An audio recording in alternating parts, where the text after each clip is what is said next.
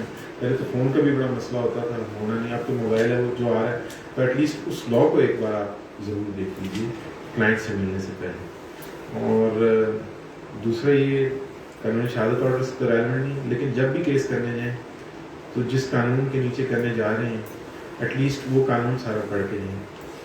Order 6 role 17 بڑے common trial کی practice سے دیتے ہیں درخواست ترمیم کرنے کی پلیڈنگز میں پلینٹمنٹ، اور اس میں سیٹل یہ ہوا کہ آپ سپریم کورٹ میں پلینٹمنٹ کر سکتے ہیں، کوئی مسئلہ نہیں انلیس وہ نیچر اور complexion of the suit change نہ کرے. تو جب تو اس کو آرڈر 6 کو ایٹ لیسٹ پڑھ لینا جب آپ کرنے جا رہے ہیں.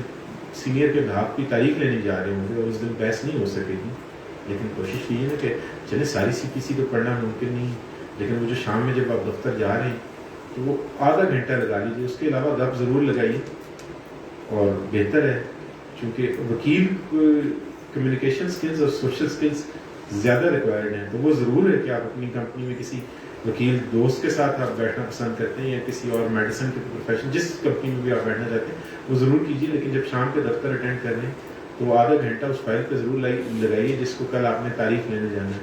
وہ ہو سکتا ہے کہ آرڈر 6 رول 17 کی بات ہو سکتا ہے اگر اپیل کی بات ہو تو وہ آرڈر 41 سے ریلیٹڈ ہو، ایڈیشنل ایویڈنس کی بات ہو تو وہ ذرا وہ پروین تو خاص دیکھ جائیے نا.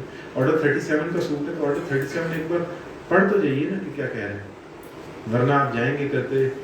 میرے ساتھ اپنی جو بیتی ہوئی ہے یہاں پر one of the best jurist رہے سردار محمد اسلم صاحب، اللہ تعالیٰ ان کی مغفرت فرمائے، چیف جسٹس رہے، پھر سپریم کورٹ ایلیویٹ ہوئے. اب جب میں پہلے دن جا رہا تھا ہائی کورٹ میں ایک امینڈمنٹ آئی تو کہا جی کہ ہائی کورٹ میں اوریجنل جورسڈکشن میں سول سوٹس دائر ہوں گے، یہ ان کی ویلیویشن ہوگی، کروڑ روپے رکھی ہے. تو میں نے سول سوٹ تیار کیا، میرا کلائنٹ آیا، یہ جو سوٹ فور اسپیسیفک پرفارمنس تھا، اس کے ساتھ ڈاکیومنٹیشن لگائی، اسٹے اپلیکیشن لگائی. میرے سینئر نے مجھے کہا کہ یہ آپ کرنے جا رہے ہیں ہائی کورٹ میں پہلی بار تو یہ پڑھ کے جائیے. تو میں نے کہا نہیں سر وہ تو روٹین میں چونکہ یہ لینڈڈ پراپرٹی کا معاملہ ہے تو روٹین میں کورٹ اسٹے دیتی. تو انہوں نے کہا نہیں، میرے سینئر نے مجھے اس ٹائم ہدایت کی کہ نہیں آپ پڑھ کے جائیں. میں نے پڑھ لیا، پڑھ کے چلا گیا. ہوا یہ کہ وہ روٹین میں ہو گیا. تب وہ محترم چیف جسٹس صاحب تھے اسلام آباد ہائی کورٹ، ہو گیا روٹین میں اسٹے. نیکسٹ ٹائم ہفتے بعد تاریخ لگی تو اب مجھے یہ تھا کہ چونکہ اسٹے تو ہو چکا ہے اب کنٹینیو کرنا ہے، انلیس وہ دوسری پارٹی آ کے کہے کہ یہ اسٹے غلط ہوا ہے یا اس کو کرے گی، مجھے کیا ضرورت ہے. تو میں فائل بھی اتنی نہیں اور ویسے پڑھ کے نہیں گیا. جب تاریخ میں کھڑا ہوا تو انہوں نے کہا جناب اپنا کیس آرگیو کیجیے جیسا میں نے کہا. تو میں کیسے آرگیو کرتا کیونکہ میں نے فائل دیکھی نہیں تھی. میرا تو یہ تھا کہ آپ جب وہ آئیں گے تو پھر ہی ہونا ہے. تو some times when you least expect you are then asked to argue the case. تو اس لیے آپ کبھی بھی یہ نہیں ہے کہ آپ بغیر تیاری کے جائیے، آپ کوشش کیجیے کہ تیاری کے ساتھ جائیں. بیکاز دین نہ صرف یہ کہ امبیرسمنٹ ہے، دوسرا یہ کہ کلائنٹ کا ٹرسٹ آپ سے جاتا ہے نا کہ نہیں میرے وکیل صاحب کو پتہ ہی نہیں تھا آگے کروں. تو کوشش یہ کیجیے کہ اگر تاریخ لینے بھی جا رہے ہیں تو اس کو ایٹ لیسٹ اس قانون کو پڑھ کے جائیے. اور فائل میں کیا ہے، کس بات پہ جا رہے ہیں.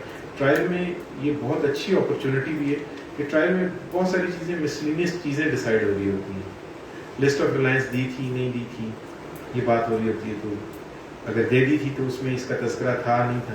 تو یہ چیزیں آپ دیکھ کے جائیے نا. آپ اسسٹ کر دیجیے جج صاحب کو.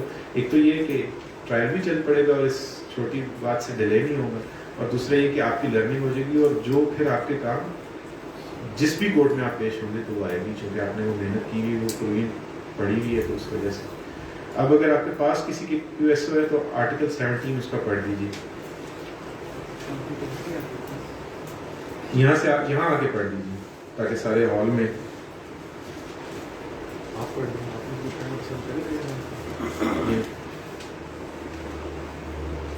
اینی والنٹیئر آپ یہ competence and Competence and number of witnesses. The competence of a person to testify and the number of witnesses required in any case shall be determined in accordance with the injunctions of Islam and laid down in the Holy Quran and Sunnah. Clause 2. Unless otherwise provided in any law relating to the enforcement of hudud or any other special law, in matters pertaining to financial or future obligations, if reduced to writing, the instrument shall be attested by 2 men, or 1 man and 2 women, so that one may remind the other. If necessary, an evidence shall be led accordingly, and in all other matters, the court may accept or act on the testimony of 1 man or 1 woman, or such other evidence as the circumstances of the case may warrant.